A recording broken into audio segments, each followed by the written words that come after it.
coming. Welcome to this meeting of Gazette Mail Editors. Today we are talking to candidates from the House 38th and 39th districts. We have one candidate absent. That would be Nancy Reagan Foster. But otherwise, thank you three for coming. So I think you're familiar with this, but what we like to do is we'll introduce ourselves to you, and then we'll ask each of you to introduce yourselves and just in less than a minute tell us why you're running. Then we'll do some questions and see where we go. Okay? So I'm going to start way down on the end with Eric. Hi, I'm Eric Gare. I'm a State House reporter with the Gazette Mail. I'm Wendy Burdett. I'm an editorial writer with the Daily Mail opinion page. I'm Kelly Merritt, Daily Mail opinion page editor, and thank y'all for being here. I'm Dawn Miller. I'm the Gazette opinion page editor. I'm Rob Byers. I'm the executive editor. Okay, so, sir. I'm Tom Tull. I'm a retired educator from Putnam County, and I decided to run because I was upset at the kind of the assault on working families and the fact that it looked like national agenda items were being checked off from the legislature, and West Virginia problems were not being seriously addressed and solutions looked for. So I was a little upset over the last couple of years and decided to run. Let me stop you for you. And your opponent, who's unable to be here, but Nancy Reagan Foster, who is the current incumbent? That was Patrick Lane, who Patrick Lane, is chose not running for who's chose not to run. election. Okay, So thank this is you. an open seat. Okay, thank you. My name is Wes Holden. I'm running for office because I feel we need better representation in the 39th district. I've worked for 38 years for Senator Rockefeller and also while he was governor, and I care about West Virginia. I think we can improve our economy. I think we could bring jobs, bring industry here, and I'm a 10th generation West Virginian, so my family's been here. I want to participate to make West Virginia better for my children and grandchildren. I'm Ron Walters. I am an incumbent member from the 39th district. I've had the privilege of holding more than 100 town meetings within the old 32nd district and the 39th district too. So that makes sure we understand what the people in the district want, what they need, and how the district is handled. We've in the last 2 years tried to move West Virginia forward. And we've worked not just on national issues, but we've worked on local issues. We looked at cap and trade, we got rid of it because it was going to increase the electric costs for citizens of West Virginia. We looked at the mine safety regulations that date back to the 1970s that were outdated due to technology. We strengthened those regulations to improve safety there and eliminated some because of the old technology and the change in technology. I constantly work on economic development issues in the legislature, and I'm proud of the history I've had there, and I am honored that the people of the Sissonville area have allowed me to represent them for over 20 years. All right, well, I like to start with the budget, the state budget, because there's a projected hole in the budget, so I would like to hear from each of you how you would like to solve that. What combination of revenues or cuts or whatever you see. So we don't have to go in a certain order. He's the incumbent, let him. Thank you, Wes. I can answer it and then they can pick up on everything I say. If you would like to go first, that'd be I don't fine. have a problem. I've served on finance for 18 years. We need to close a number of loopholes that were started years ago to increase our revenue stream. We need to lower our sales tax rate but broaden the base. We need to start to look at programs which we have. We had an audit done on highways. It shows us how to save between $25 and $50 million. We have an audit in process regarding education. I will introduce a bill this year that will consolidate boards of education to somewhere between 10 and 15 districts. The consolidation will also include buses, You'll be able to cross county lines. You'll be able to use centralized purchasing to help improve the purchasing. The initial number on that looks to save about $300 million. Now, can it be saved all at once? No. It will take about a 6-year implementation period to get us there, but it's time we start to put a product forward that looks at those type of consolidations. You know, we faced a tough issue in the budget last time. Our side wanted to raise the cigarette tax 45 cents. Their side wanted to raise it $1. They couldn't come together. So subsequently, the governor vetoed the bill. But on the last day of the session, actually, he said, hold on, we got new revenue estimates, and gave us 12 hours to find $92 million, which we could not do. During the next session, we wrestled with this difference between the two parties and trying to compromise and get to a budget. We did get to a budget. I returned my pay because it was the right thing to do, because the governor vetoed it. The compromise in the end was at 65 cents.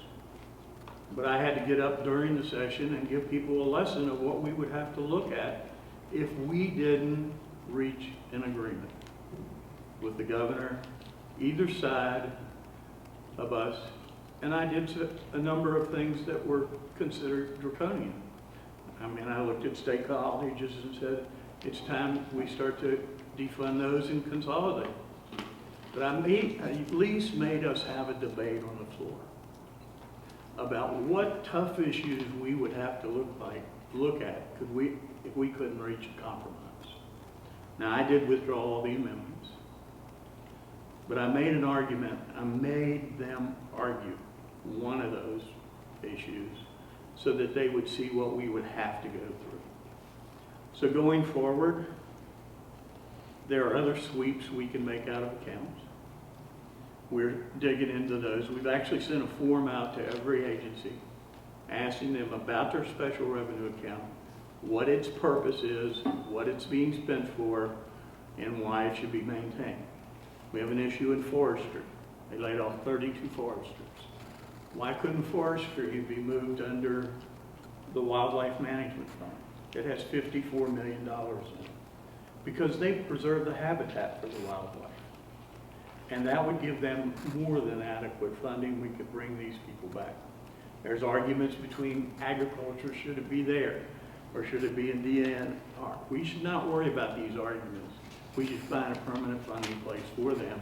And that's a fund that has $54 million in it that can only be used for the animals. I can go on, but I'll let my opponents here talk as much as they want. Okay. Before we move on to your opponents, I would like to clarify a couple things. So you mentioned, did I hear you say you want to lower the sales tax? You can actually, if you expanded the base, Uh-huh. if you lowered the sales tax to 4%, it's a break even. If you actually took it down to a number like 4.5 or 5, you're generating additional revenue, okay? And so you could broaden the base, lower the rate, but still generate additional revenue, Even in the short term? even in the short term. Okay. All right. Thank you.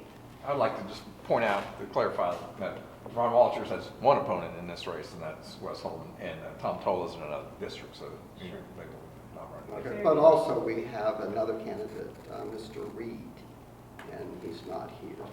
Okay. I think he's with the Mountain Party. Thank you for pointing that out. With what Mr. Walters had to say, I agree we need to consider loopholes. And one of the loopholes that we need to take a look at, if we go back a couple of years to Governor Underwood's administration, back then they were trying to figure out what to do with taxes. He came up with time to take a look at the excess average acreage tax. And he said since 1905, corporation purchasing 10,000 acres or more, they only pay 5 cents for an acre. And then under his Fair Taxation Commission, he recommended increasing the tax to 50 cents an acre. And most of these are out-of-state land corporations, and so I'm surprised that my opponent or the Republican legislature, or as a matter of fact, the Democrats, has not brought that issue back up. We need to take a look at that. And if we see who owns the property, most of them are out-of-state corporations. And even your esteemed colleague who passed away, he came up and he looked at that same matter and he agreed with Governor Underwood. And he said that Governor Underwood's Commission on Fair Taxation was correct in recommending much needed changes to the state's excess acreage tax. And so if we want to reform our tax code or do whatever, we need to take a look at that. And some of the recommendations, let me point these out, ensure that large landholders are adequately taxed on all their property and holdings, make properly tax records more transparent and accountable to the public, find and creative ways to incentivize economic development in counties that have high concentration of land ownership. I've talked to county clerks and county assessors in other counties, and they can't do anything with their counties, or can't get economic development because of these large land holdings. So they're being landlocked, and if they're able to increase the tax, just imagine what they could do for the county school boards. Just imagine what they could do for providing better services to their county. We need, much like the Democrats established the rainy day fund, we need to establish a future fund or a permanent mineral trust fund so counties can build assets and regenerate communities within their growth. Also, we need to conduct further research and analysis on mineral ownership and taxation patterns to ensure that everyone is carrying a fair tax load. We can't just keep cutting public employees or cutting services. We depend on those services. The other thing, there was an article in the paper about out-of-state property holders, these vacant houses where drug people go in, and they're an eyesore to the local communities and municipalities. We ought to pass a law that will help municipalities to find the rightful owner or to tear down that property. Then it wouldn't be an eyesore in that community, be an eyesore in the city, and who knows, it could probably have better economic development. A business might go there because it's not an eyesore. One of the other things I think we need to look at is, we have a lot of tax loopholes, and one of the things that I was thinking we need to take advantage of is look at tax loopholes for brokers and companies using structured tax settlements who use structured settlements, who get out of paying lump sum settlements. But let me be on the record that I'm not challenging loopholes for beneficiaries who are innocently wronged and have to sue to get their compensation. I'm not in favor of that. But I'm sure if we think out of the box, there's ways of improving our tax structure. One of the things my opponent just talked about, how he was pleased with what he did in the legislature. I have an article here, the Gazette of an opinion page, Tuesday, March 17, and it says, fizzle, legislature flops. And then it talks about where they worked on charter schools, Common Core, cigarette tax, land pooling, which my opponent voted for, that he was in favor of land pooling, allowing people or companies to come across your land and do what they want and taking away the rights of property owners.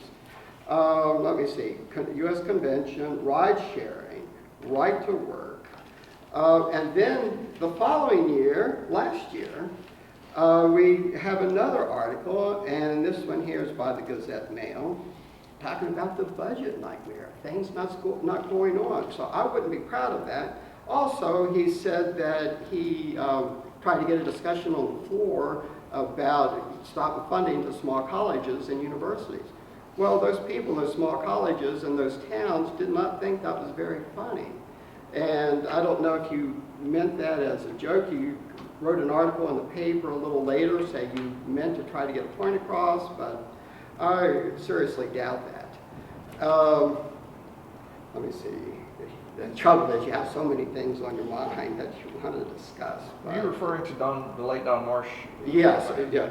No, not Don Marsh, it Tom was, Miller. yeah, Tom Tom Miller, Miller. okay. He wrote that. And I can give this to you afterwards because I would think it's still worthwhile to pick up. Even if I lose this election, I'm very concerned and think that we need fair taxation. And why let out-of-state land corporations pay minimal tax, and they're just holding on to it, therefore stopping our state from further development, stopping our people from getting the resources and economic revenue that they need. So, Okay, all right. We can come back to any of these Okay, topics okay, we want that's to fine. later on. Yes, sir, thoughts on how you close the budget hole? Oh, okay. Well, from what I've been hearing, like Mr. Walters' proposals, some of those I agree with, you know, as far as closing loopholes. I'm not in favor of lowering taxes at this Right. time. You know, when we have a hole and you don't cut your revenue. exactly. And so I would not be in favor of that right now. Consolidation of government services and boards of education, I think that is something we need to look at, but we need to be very careful on how we do that, because the more you consolidate, the more you take away from local control. I know that's a big issue with boards of education particularly. And also with the busing, you don't want kids riding school buses for hour and a half. So, on the one hand, I can see consolidation might be practical in some areas and some departments and things. Reconfiguring government might make sense in some areas. I'm not an expert in how the government's laid out, so I'd have to really look at exact proposals to see. But I think that's worth looking at, trying to bring down the cost of government. I do wonder if there's not too many chiefs in state government that are drawing large salaries, where we don't have enough Indians who are actually working with people, trying to make people's lives better. So I would be very much interested in looking at the top layer of bureaucracy and see if that couldn't be trimmed somewhat, or again, agencies consolidated to reduce some of those positions. But immediately, we've got a $300 million hole in the budget, and we've got to fix that now. Sweeps aren't going to last forever. So that's sort of a short-term thing. I think we have to look at how are we going to raise revenue. I agree we need to broaden the tax base, but developing economic development takes a while to do. That's right. It doesn't happen overnight, particularly when it seems like our state has put all their economic development interests in bringing in large companies from out of state or something. I happen to belong to the group of people, or the school of thought, that instead of enticing a big industry to come in here and throw $200 million at them or something to come, we ought to take that $200 million and put it into small and medium businesses right here in the state, or into incubation centers like the Robert C. Byrd Institute that is trying to develop local businesses and put that money to work on those small businesses. They tend to generate, over the long haul, more jobs and stable jobs. And they're wedded to the community. Those big box stores and stuff, once they lose their tax breaks and their advantages, they can pick up and move. Small and medium businesses where the people live in the state and they have families here and their workers are here, they're not going to pick up and move. So we need to take the focus off large company inducements to come in here and work on small company and medium company development and expansion right here in the state. We also have to look at raising some taxes. That's just how it's going to have to be. And I think my personal preference is to look at raising taxes on, I call them sort of voluntary taxes, or it's the sin taxes. We need to think about raising taxes on sugar, soda pop, whatever it is, on beer, on cigarettes, on liquor, on those things. It's my understanding, now I could be wrong, because I'm sort of new at politics, and I'm not a politician. I could be wrong, but I don't think the taxes on automobile licensing and registration and stuff have been raised for a long period of time. We need to think about raising those. Some of those we need to look at right away. And hopefully that would do a lot to close that budget hole. If not, then we're going to have to look at some of the other taxes. I would like to see a new category of taxes. Right now, the top income tax is at $300,000. Well, you know, there's a lot of people who may be making way over $300,000, and yet if I was making $1 million, I'm only paying tax rate if somebody's making $300,000. You know, so I think we need to look at another one or two tax brackets above that $300,000 to get some more tax money that way. I know that's not going to be popular with some people, but you know, I believe in a progressive tax. Most of the taxes I would say we ought to go to first, those so-called sin taxes, are actually regressive taxes because they hurt the working folks more than they do wealthy folks. We need to balance that by looking at some new tax brackets at the upper end, I think.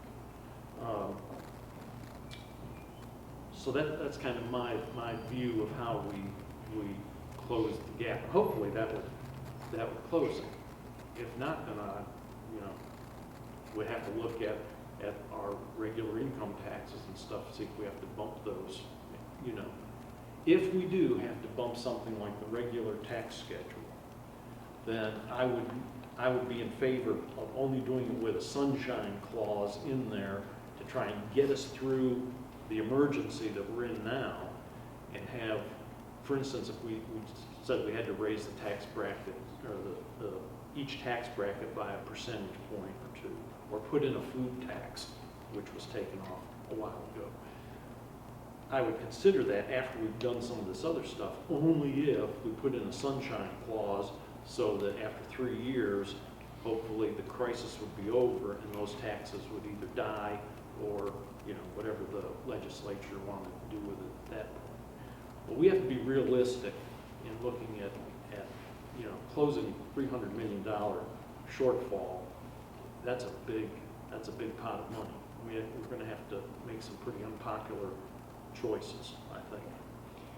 Any more thoughts on closing the budget hole before we move on to something else? Sure. Let's talk about a couple things. You know, a number of years ago, we gave HMOs a total elimination from the premium tax. The idea was, it's a new business. Let's get them off the ground. Today, they do over $2 billion worth of business in this city. And we've never just put the base insurance tax back on. That would raise $62 million. Day one. Okay? If you still need to exempt hospital service corporations from that group, and the reason why is it would have a rather large impact on the private sector. I'm talking about governmental sector of business. And Medicaid would make up the difference. Okay, that is one thing we certainly should be taking a look at. You know, everything that was in Underwood's report, the Republican minority introduced as a piece of legislation. I was told it was not. And if I agreed with Wes on everything, we'd both be wrong. So going from But I there, agree with you on a lot as well. but going forward here, every piece was introduced. We do have a mineral tax in West Virginia. We are taxing minerals under the ground, whether they're extracted or not. And we have looked at the property tax and tried to get it increased in those situations. The Democrats were in charge for 16 plus years after Underwood left. And they never passed one of the suggestions, very few. We are continuing to look at those, continuing the idea of passing. You know, we did regulatory reform. I talked about it earlier. We're in the top 10 in the United States as a regulated state, both personally and business. We got rid of 172 regulations last year. Regulations not just increase the cost to business and small business, but it increased the cost to your government. So we're continuing that process. We are looking at 200 additional regulations that are costing the private sector money and costing government money that have very little return, and to eliminate them next year. You know, talking about small business, we created the Small Business Capital Act that allows securities to be sold and crowdfunding to occur. And that is directed directly at small business to get them off the ground, to get entrepreneurs working, to move things forward. Yes, we did transportation network companies. And we passed the West Virginia Workplace Freedom Act. But those regulatory reforms were important. You know, in addition to that, we passed a bill that said if an agency creates a regulation, at the end of 5 years it sunsets. They have to come back. We never had a review process for regulations until my bill was passed. They now come back before us. They're looked at from an economic standpoint, a social standpoint. Is it doing what it's supposed to do?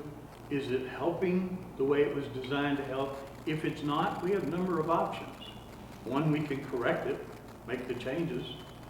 Two, we can get rid of it. Three, we can continue it. But that review of regulations didn't occur, never occurred. But now we have a process in place to do that. You know, we looked at rulemaking to improve the rulemaking process. We created more open government so you all could FOIA more information without being charged for copying and research on that. I mean, we've gone through good government, we've gone through economic development, we've improved education. We reformed the ethics committee, changed the standard from beyond a reasonable doubt to a standard of clear and convincing. And that opened government up more. We want government to be open up more. We limited the use of politicians putting their names on stuff and going out there and doing all that. There's nothing we're not going to leave unaudited. We're going to look at everything. And we're going to try to implement the recommendations as they come down. But the responsible way is to audit. Have the recommendations come back. Have an open discussion. And then move forward to get to the savings. So we've moved West Virginia tremendously forward over the last 2 years. While we're on revenue, just what happened with that Joint Committee on Tax Reform? Joint Committee on Tax Reform is still meeting. Okay. It's looking at the issue I talked about on the premium tax, re-implementing the premium tax. It's looking at broadening the base and lowering the sales tax. It's looking at other avenues, other things that we do that other states may not do, and then how do we streamline that? And how do we get it? We pass bills to make our laws more uniform with other states, and that came out of that tax thing. So we're moving forward on it. When you're dealing with taxes and you're dealing with the public, you've got to be able to make sure you can deliver a message that they understand and they support. I've heard a lot about it, but I didn't hear anything anymore. Right. Start with two on the ends, and that you both brought this up in the Consolidated Boards of Education. You suggest maybe 10 or 15, and you, sir, Mr. Toll, are retired from a school teacher, is that right? Correct. In principal and central office. Okay, administrator. retired from education, very good. If there's, that idea has been tossed about a lot, not just school boards, but, why do we need 55 of everything in the state? But there's recently been, Daily Mail columnist Mark Satt has pointed out that some other states, rather than consolidating and making fewer boards of education, they said, how about more boards of education, smaller districts that are more responsive, and Texas has, I don't know how many, but tons of independent school districts. And I guess start with you, Mr. Stoll. Have you ever thought of that idea, and do you think that could be an answer for the education system, both in better cost and better education?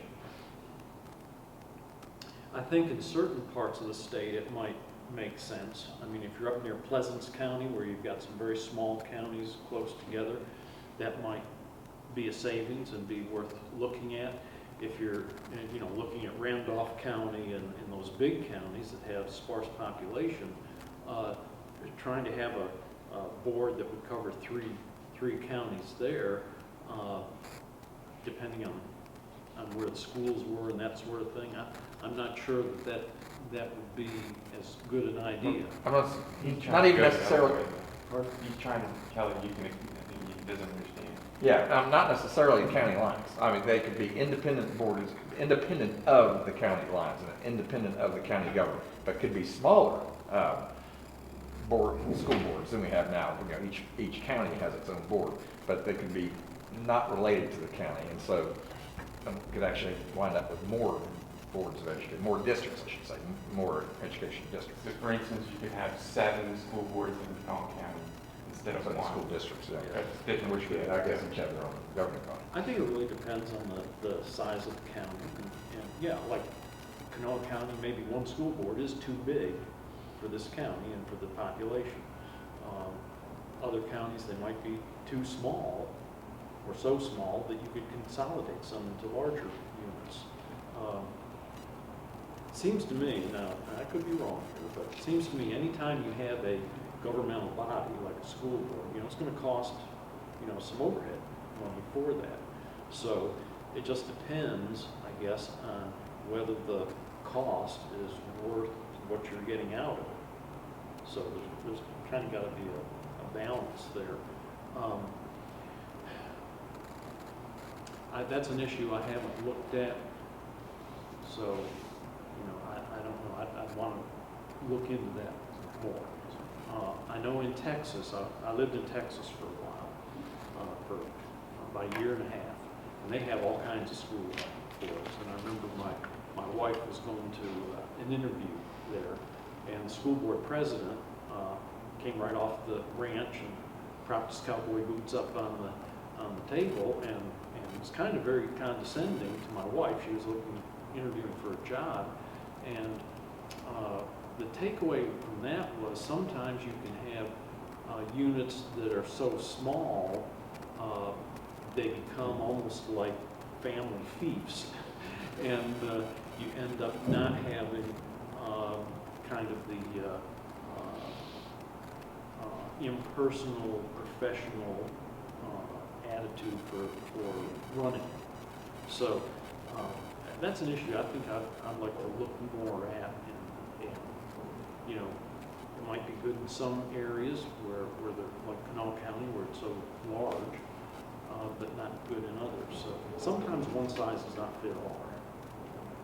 This is exactly the kind of debate I thought my bill would create, which is fine. Let me say this. 55 county school superintendents all make a lot of money. The reason I chose 10 is Kanawha County represents approximately 10 or 11% of the state population. And if you create 9 more the same size, they would all have the same influence. Okay? Now, is that the right number? Heaven forbid, I have no clue. Okay? Is it the right number? But I do know this. Look at Nitro High School. Where does it sit? Right on the Putnam County board. Look at Poca High School. Where does it sit? Right on the Kanawha County board. And they draw from a semicircle. That's insane.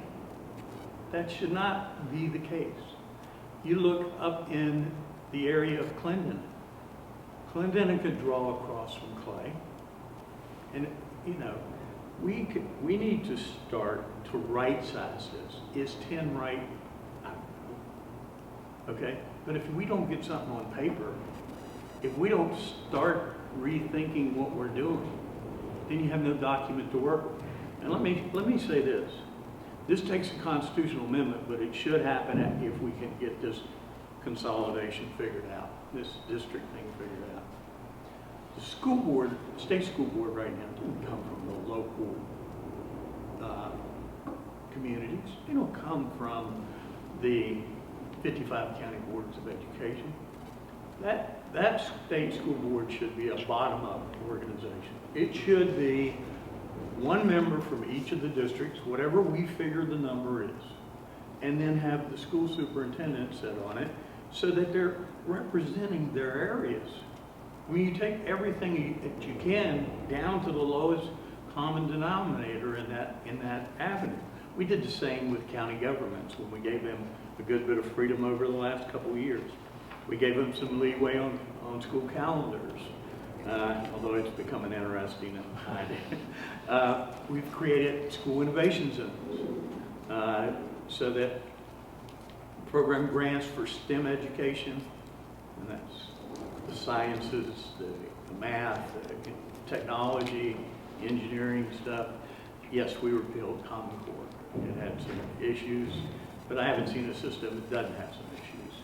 And we did computer science course instructions. In other words, the school board had to submit a plan to the LOCIA in order to get computer science instruction and learning standards in there. So we've moved forward on stuff, but now we really need to take an overall view of our state. Consolidate the boards of education. Go across county lines to go to school. Make this thing more economical. Consolidate your busing. Consolidate, take the RESAs and download it into the districts. Governor Caperton originally set up the 8 RESAs with the idea of getting rid of the county boards of education. Well, guess where that went? That went nowhere. So now we take the RESAs and download them into these districts, whatever the number is. But then we bring our representation to the state board from there. And that's the general concept I'm trying to put together. The constitutional amendment will, to change the state board of education, you have to have a constitutional amendment. Ron, what's the clarification? What's the 10 number again? The 10 number, Kanawha County represents approximately 10 or 11% of the population. Okay. So each of the districts would have about the same representation in population. Okay? That's what I'm trying to Talking do. about 10 total districts? My idea was to create 10. Believe me, they will change that. Okay? So can all would be 1 and then there would be 9 others? Yeah, Kanawha would be 1 and then there would be 9 others in the state, or 10, or 15, whatever they come up with. And so it wouldn't necessarily be Kanawha, but it would, be one representing what you Right. want. But And again, then, not necessarily then categorized. reconstitute the state board from the districts, not from political appointments. But instead of 55, Instead of school 55 district counties, system, get it down to some smaller number, like 10. like 10 or like 15, yes. Well, I mean, I like that idea, what he was talking about. And that causes a fairer representation across the state. And I'd also like to see individuals from vocational schools participate on the board. Because not everyone wants to go to college.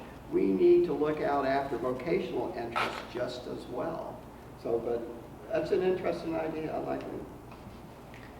And just to clarify on what Kelly asked about, the idea of maybe thinking the other way and having more numerous, smaller districts, it doesn't sound like you're sold on that. Is that I'm not correct? sold on that idea because of the cost of, if you analyze the cost of the 55 county system, we're in the top 8 in what we expend on education per capita. The top 8 with abysmal results. Okay? We need to rethink, and it needs to be out of the box. Now, I may say this, some county like Randolph may be so rural that it may have to be divided as part of 2 districts. See what I'm saying? Okay, but it's just, I haven't drawn a map, I haven't said this is the way it should be done. I just want to get a piece of paper, an idea on this out there to the legislature, send it to education, and let's start the debate. And Wes, on the question of more numerous. Oh, more smaller numerous, I would districts. have to agree with Tom Toll here. If you make it too small, then I agree with him that little fiefdoms could come up, and we know how politics is in West Virginia. I think we would not want to do that. Okay, very good. You wanted to say something? Yeah, I want to say that I was at Winfield High School for 20 years, and then I moved up and went to one other school. And I was at Winfield when it started off about 550 kids, and it went up to 750. And at 750, we had to bring in a second assistant principal. At that point, I felt like we lost control of a lot of the educational process. In other words, I think sometimes big is too big. When it was about 600 students at a good-sized AA school, we had one principal, one vice principal. You know, we knew every kid, so that we could really individualize education and individualize service to those kids.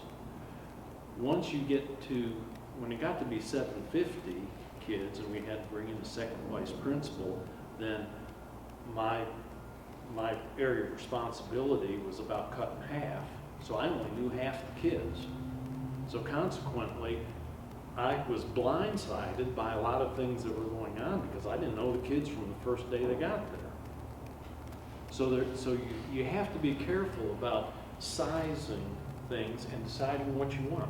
Economically, it might be more important to have a big mega school, you know, like Barboursville or Capitol or whatever.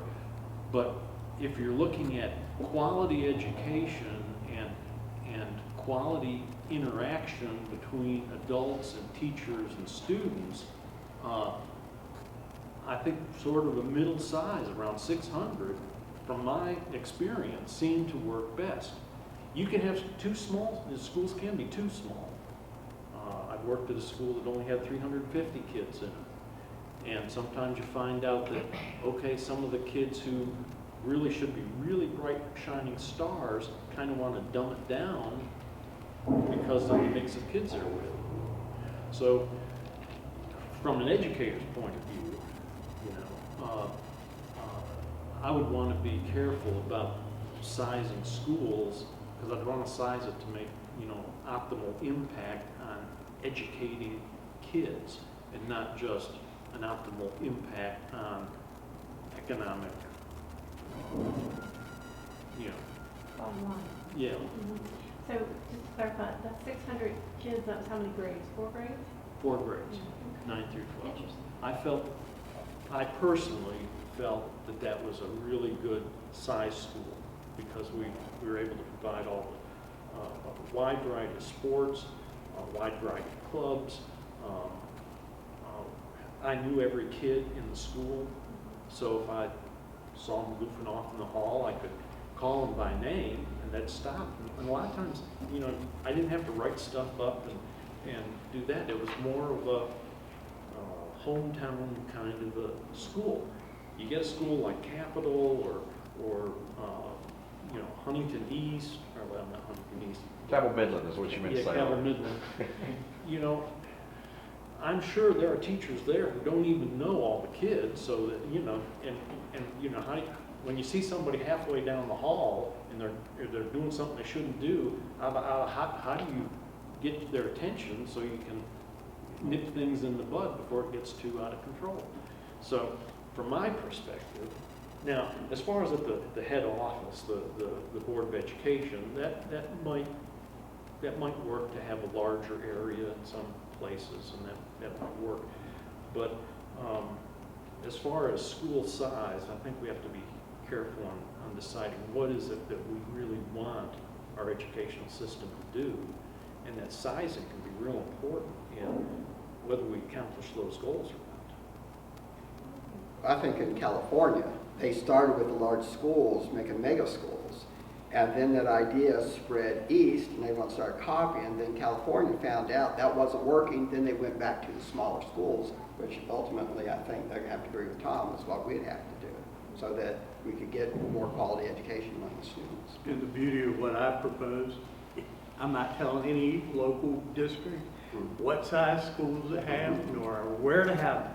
All I want to do is create more of a centralized office.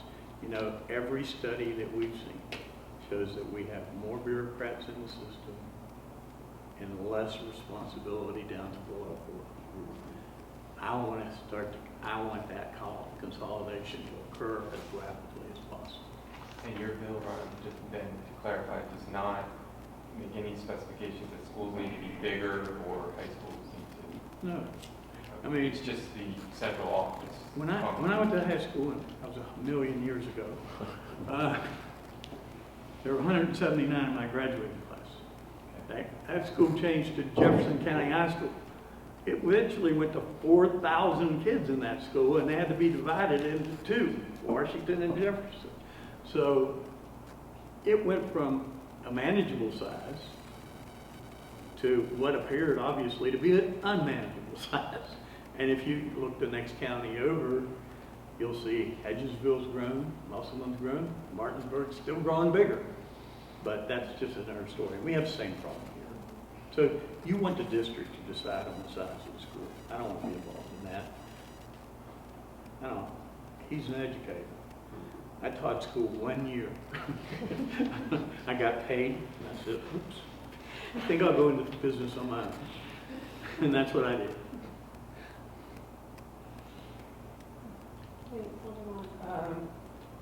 Well, it seems like when we have these meetings, we always talk about these really important issues, this high-level conversation. And then when the legislature gets together, they spend all this time talking about religion and guns and abortion and wasting a lot of time on some issues. So, Ron, you've been down there for a while. What is your theory on why that always happens? Well, a lot of people introduce a lot of bills. I had a talk with my caucus when we first took over the legislature. I said that to the caucus that we could not change this state fast enough economically, and that we should only focus on one social issue a year, get out of the way on everything else and focus on economic development and auditing the state and getting it not downsized but right-sized. And where we have waste, tear it apart. Look at these special revenue accounts, sweep them, we did. But that was my recommendation. So to tell you why they get off on tangents, someone in a higher leadership position than I am, and I am chairman of banking, okay, made a decision that they wanted to run their bill and they got their wish. I'm not a person that stands up and talks about social issues because I guarantee you, Eric and I are not going to agree on every social issue. He's going to have his opinion. I'm never going to change his opinion. I'm going to have mine, and he's not going to change mine. So I get as frustrated, if not more so, than anyone in the public about going down that path. So that's all I got to say. Well, right. I was told I got an F from the NRA and Mr. Walters got an A. But I'd like to point out why I got an F on the NRA. I did not agree that the state legislature should tell local counties that they could or could not have Sunday hunting. I felt it was appropriate for each county to have Sunday hunting and let them decide what they want to do. As far as an individual purchasing a handgun, I feel someone should have safety training. Like when you go in the Army, they don't give you a rifle the first day. You're taught how to use it. I feel you should have safety training.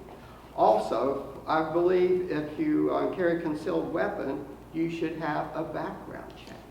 I'm in favor of law enforcement. I strongly defend the Second Amendment. I have 3 pistols, 3 rifles, and a shotgun. And I have, I don't know how many bows. So, you know, I'm a strong proponent of gun ownership, But I think there's certain limitations because we have to keep guns away from criminals. And then the more people that have guns, who are not licensed, no telling who, and we could have a Wild West shootout here. Immediately after the bill was passed and went into law, I went down to the sheriff's office and applied for a concealed gun permit because I felt that was the right thing to do, and I wanted to show by example that was the right thing to do. You know, there's some things he didn't mention that were in that bill that were really good. One, if you take the course, the safety course, you get a $50 tax credit. That never existed. But that's not the way the question came up with the NRA. In addition to that, we required training for people 18 to 21. Under the old law, there wasn't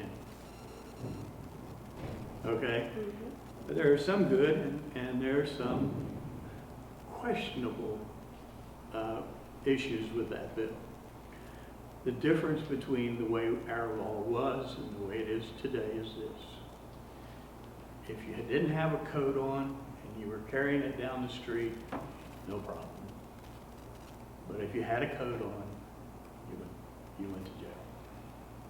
But again, That was that's the not the way only the NRA difference. asked the question. But there was never a tax credit for taking safety courses and never a requirement for 18-year-olds to have training.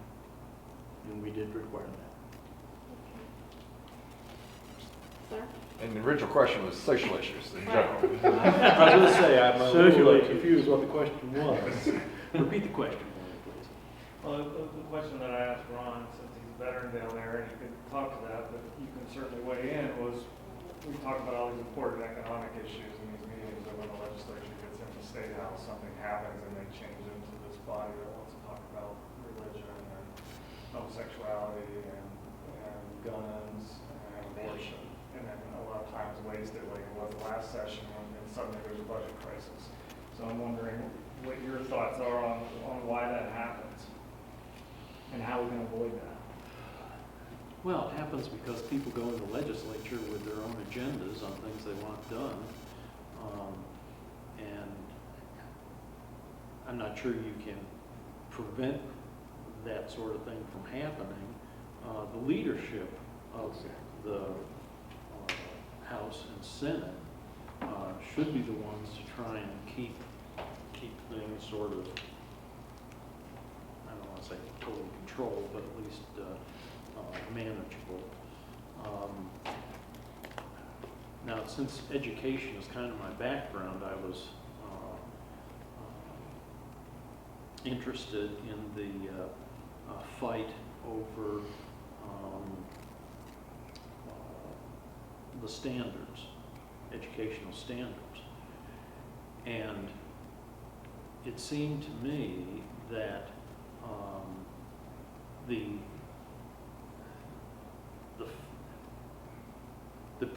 the woman who was in charge of the House committee, and I don't remember her name, but it just seemed to me that they didn't want the standards that had been recommended because she felt like it was national standards and it was being pushed down upon us, and we ought to have local standards. And when you got reading her version of it, it pretty much sounded like the same thing.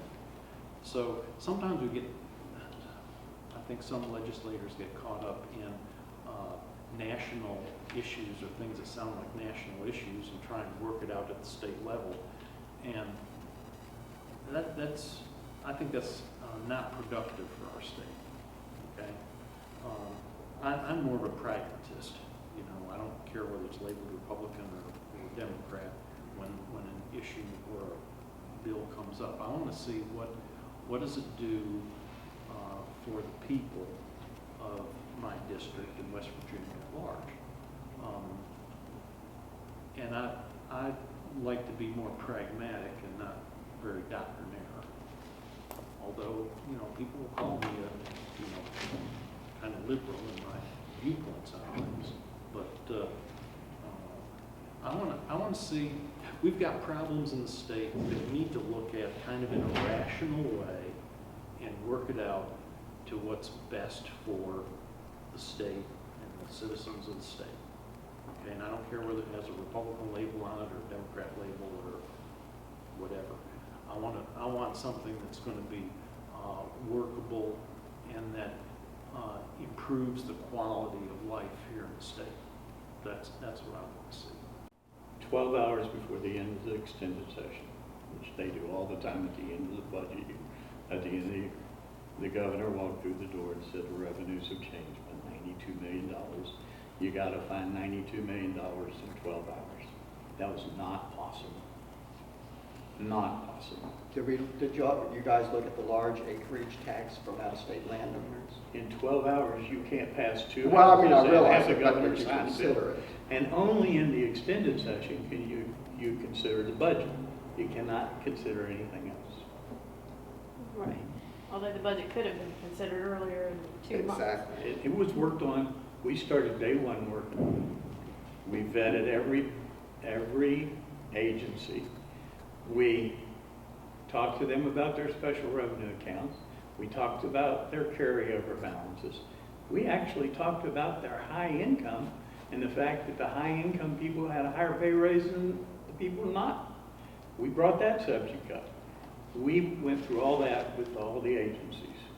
We then started to work, and our analysts worked every day on every line item in that budget. We studied it to see where we could make cuts without laying people off. And we were able to accomplish that. I mean, you pretty much had a budget agreement until that late. Until the $92 million showed up. We had an agreement. What else is on our minds down there? And then, you, I'm good, I'm good. you're good? Okay. I have a statement I'd like to make. Okay. We were talking about the budget. What I am going to do, and I'll challenge Ron, and I'll even challenge Tom, due to the budget and money being so difficult, I'm not going to take a salary. I am going to put my salary in a special escrow account, and then I'm going to let the local schools, libraries, and fire departments submit a reason why they'd like to have that salary as part of their budget for the following year. So, I make more donations a year than I get in salary okay. from But I'm my just- income at the Capitol. But I'm But just if he asking wants that me as a to challenge. say that I'll take that and limit my Well, no, donations you to that. can still do that, but I'm I'll talking do that, about but I you're don't not want in to it. do that. Okay, but I mean, I appreciate your donations, but I just, as a good faith effort of, giving back to your district, that's what I want to do. I'm able to get by. My house is paid for, my car is paid for. My wife passed away last year. I don't have any great needs. I just want to give it back to the district. Thank you, Wes. Any other thoughts? Just didn't want to leave you with about the last word, Mr. Toll, that's all. Okay, anything else down there? I think we're good. All right. Thank you all so much for this very informative discussion. It's Thank been a you. pleasure. Thank you for coming. Thank you for having us. The Sissonville Volunteer Fire Department. Mm-hmm. Do you know how critical that one volunteer fire department we almost didn't have was? Indeed, I do. Mm-hmm. Do you realize what's stored at Guthrie Center and why there's a hazmat unit at that station, which we almost didn't have? Mm-hmm. There is. Those diseases that relate to animals are stored there. Mm-hmm. And that unit is the unit that responds. What happened at that fire department because of prevailing wage was wrong. That community needed that fire department. Not only do they need it, Strong County needed it, because they're the responder to protect any outbreak that comes out of it.